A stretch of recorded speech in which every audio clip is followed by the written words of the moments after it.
ସକାଳୁ ସକାଳୁ ଜଣେ କମାର ବାହାରକୁ ବାହାରିଲା।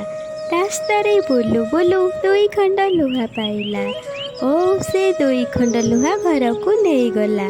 କମାର ଦିନେ କମାରଶାଳରେ ଖଣ୍ଡିଏ ଲୁହାରେ ତଲୁଆର ଓ ଅନ୍ୟଟିରେ ଢାଲଟିଏ ତିଆରି କଲା। କିଛି ଦିନ ପରେ ଜଣେ ଯୋଦ୍ଧା ଆସି ଢାଲ ଓ ତଲୁଆରକୁ କିଣିକରି ନେଇଗଲା।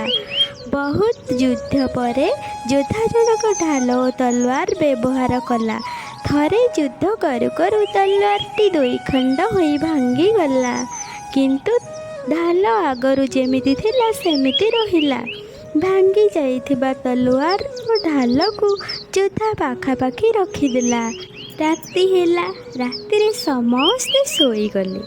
ସମସ୍ତେ ଶୋଇଗଲା ପରେ ଧୀର କଣ୍ଠରେ ତଲୁଆର କହିଲା ଢାଲକୁ,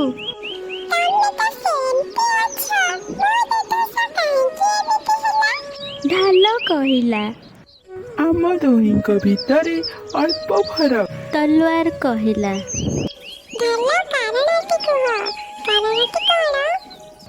ତଲୁଆର କହିଲା,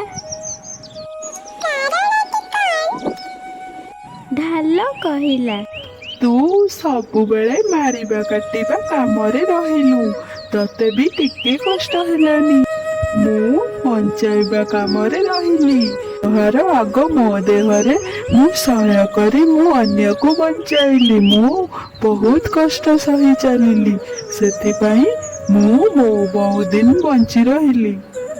ମନେ ରଖ ତଲୁଆର, ମାରିବା ଲୋକଠାରୁ ବଞ୍ଚାଇବା ବାଲା ଦୀର୍ଘାୟୁ ହୋଇଥାଏ। ଯେ ପର ଉପକାରୀ ସେ ଦୀର୍ଘାୟୁ ହୋଇଥାଏ, ଯେ ପରର ଅମଙ୍ଗଳକାରୀ ସେ ସ୍ୱଳ୍ପାୟୁ ହୋଇଥାଏ।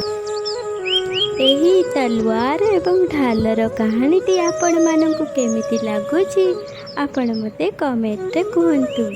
ଆଉ ଲାଇକ୍ ସବସ୍କ୍ରାଇବ୍ ନିଶ୍ଚିନ୍ତ କରିଦିଅନ୍ତୁ।